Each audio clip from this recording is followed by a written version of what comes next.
Penso che praticamente tutti, fin dalle primissime giornate di questa stagione, abbiamo chiesto a gran voce di lanciare Onana titolare tra i pali dell'Inter al posto di un Samir Handanovic che sembrava in grande difficoltà.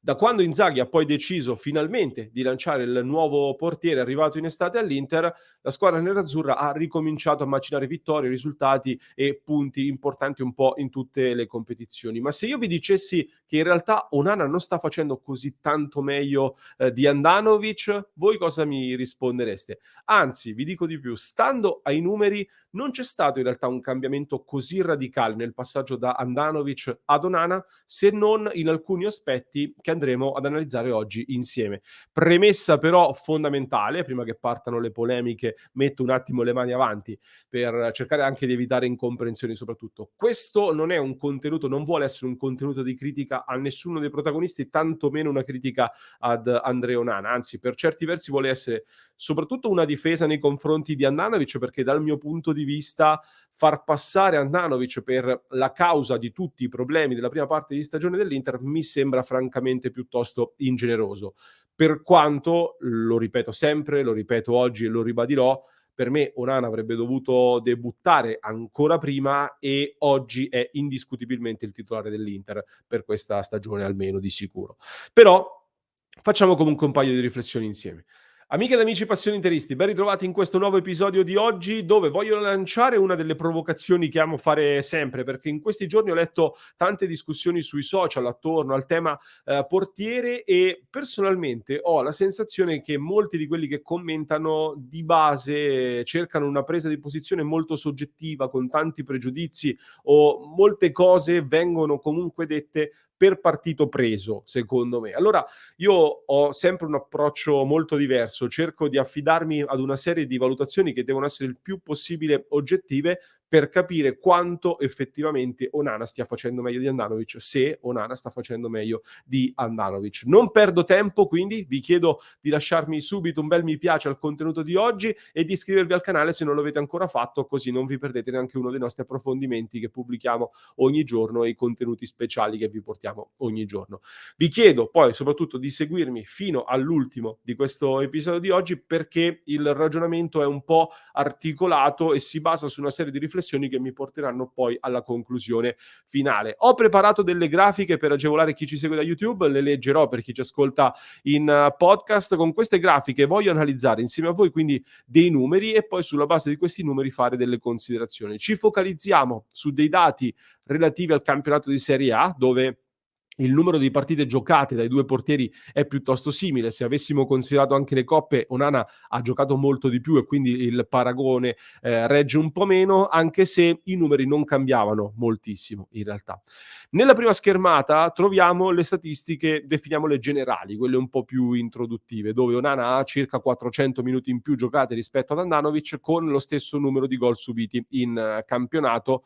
Ciò vuol dire però che per partita la media dei gol subiti a partita è inferiore ovviamente per Onana, che mediamente ha preso un gol a partita contro gli 1,62 subiti da Handanovic e quindi di conseguenza il camerunense ha anche chiuso più partite con clean sheet, cioè senza subire gol, 5-2 in questo caso, con l'Inter che con Onana in porta ha conquistato 31 punti, con Handanovic invece soltanto 12. Va detto però ovviamente che Onana ha giocato più partite, quindi ha avuto anche più possibilità per conquistare più punti. Arriviamo però alla seconda grafica, più interessante secondo me, quella relativa alle statistiche difensive, ovvero quelle più relative proprio al ruolo del portiere, dove in senso assoluto chiaramente Onana avendo giocato di più ha subito più tiri, 44-30, ma ci interessa il dato delle parate. Onana ha un 75% di parate contro il 63,9% di Handanovic, che è un dato peggiore. Però c'è un dato ancora più interessante secondo me, piuttosto particolare, una statistica che ha un nome stranissimo, molto difficile. PSXG meno GA su 90 minuti. Che cosa significa questo dato molto particolare? Come lo traduciamo?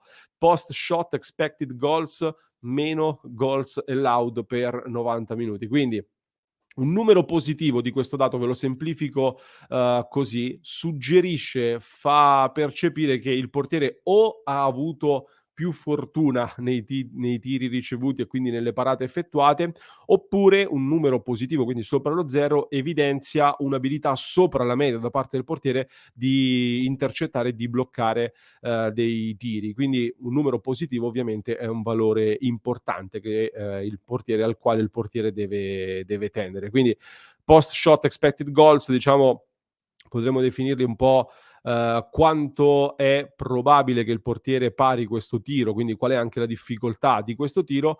A questo sottraiamo poi i gol effettivamente subiti e questo dato poi lo relativizziamo a partita, così da avere una media per ciascuna partita. Potremmo semplificare che entrambi hanno un dato negativo, quindi né Onana né Handanovic hanno mostrato una particolare fortuna o una particolare abilità nel parare dei tiri in base anche alla difficoltà del tiro stesso.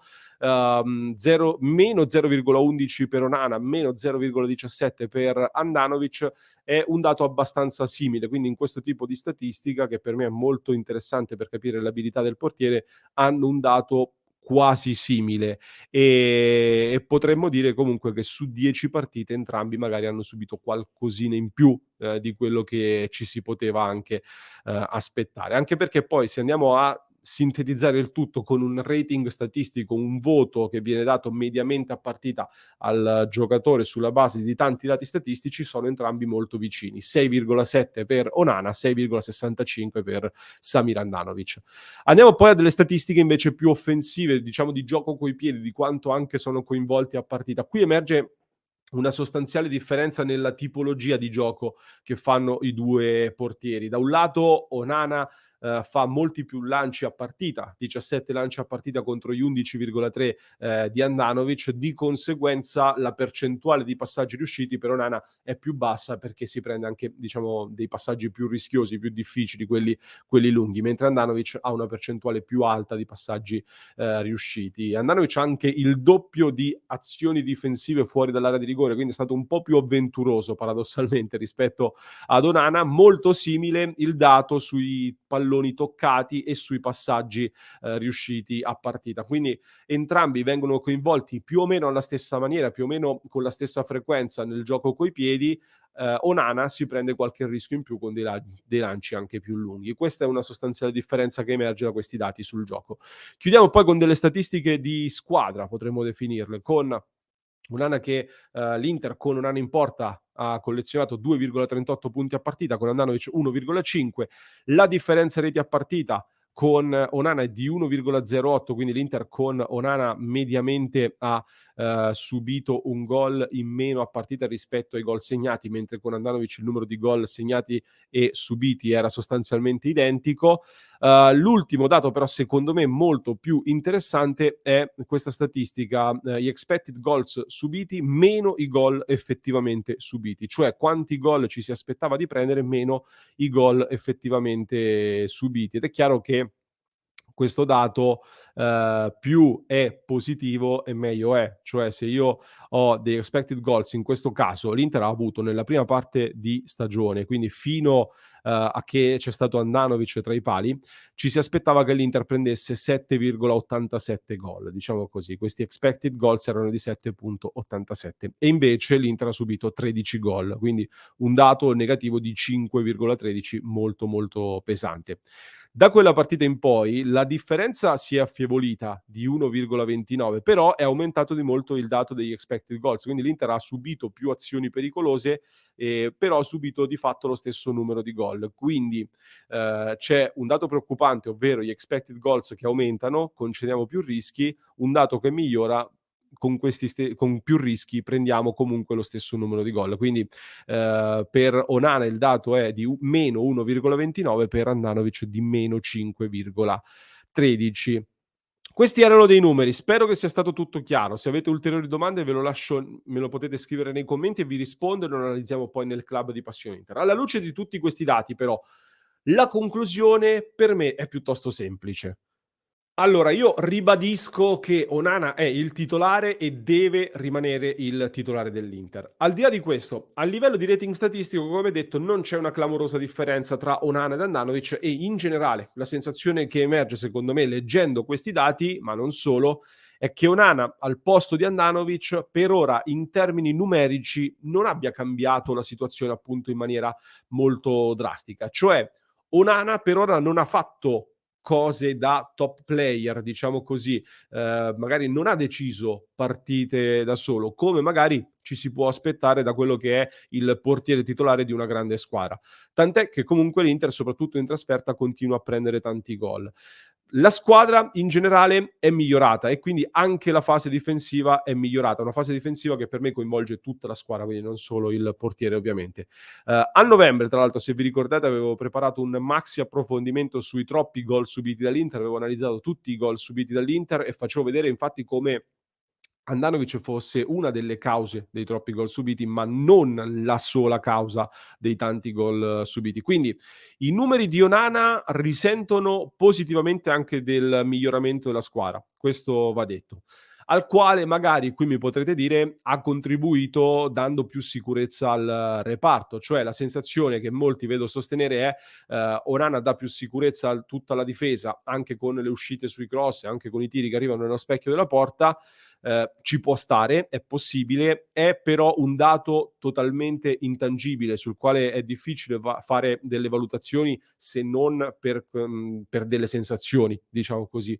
Va considerato, però io mi porto sui dati più tangibili e quindi il dato sugli expected goals è quello dove emerge la sostanziale differenza tra i due, secondo me, quello che abbiamo analizzato in chiusura con le nostre grafiche. Semplificando molto, quindi, i numeri suggeriscono, secondo me, in maniera abbastanza evidente che in campionato Handanovic purtroppo prendeva più gol del previsto in base ai pericoli generali corsi, mentre Onana sostanzialmente prende dei gol in linea con quello che ci si aspetta che prenda. Potremmo dire che Onana prende dei gol più giusti, tra molte virgolette.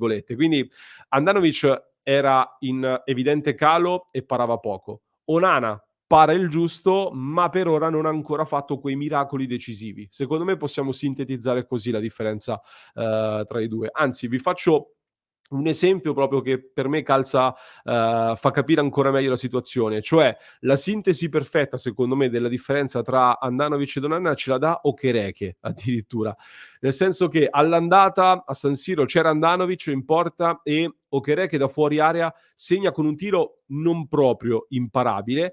Al ritorno a Cremona invece sempre Okereke fa un gol clamoroso dove invece Onana diciamo che per pararlo, per evitare quel gol avrebbe dovuto fare un miracolo pazzesco, difficile da aspettarsi. Questo secondo me rende perfettamente l'idea sul cambiamento che c'è stato nell'avvicendamento tra i pali. Di sicuro non è un cambiamento da poco, ma che ci invita, almeno dal mio punto di vista, a chiedere ancora qualcosina in più ad Onana da qui in avanti. Fermo restando che secondo me tutti quanti stanno sottovalutando una cosa fondamentale, ovvero Onana arriva da 2-3 anni dove la continuità non sa nemmeno che cosa sia. Prima la pandemia, poi la squalifica, poi ha cambiato squadra ed è ripartito dalla panchina. Non è facile per me, per un portiere, fare 2 anni e mezzo così, quindi gli va dato anche tempo per calibrare un po', per riprendere l'abitudine, per cui io sono fiducioso che con il tempo possa riprendere il percorso da grande portiere che ci aspettiamo e che ha nelle sue potenzialità di portiere moderno. Per chiudere, quindi, questa è la mia sintesi con l'episodio Okereke, che per me può essere una sintesi perfetta. Emerge poi, come dicevo, una differenza nel gioco tra i piedi, dove i portieri vengono coinvolti più o meno allo stesso modo, ma Onana è più coinvolto, fa dei lanci lunghi in più e questo, secondo me, nella costruzione del gioco, soprattutto con il ritorno di Lukaku, da ora in poi potrà essere un fattore molto, molto importante. Per cui intravediamo delle prospettive positive per un Onana che potrà creare un solco ancor più evidente rispetto ad Handanovic.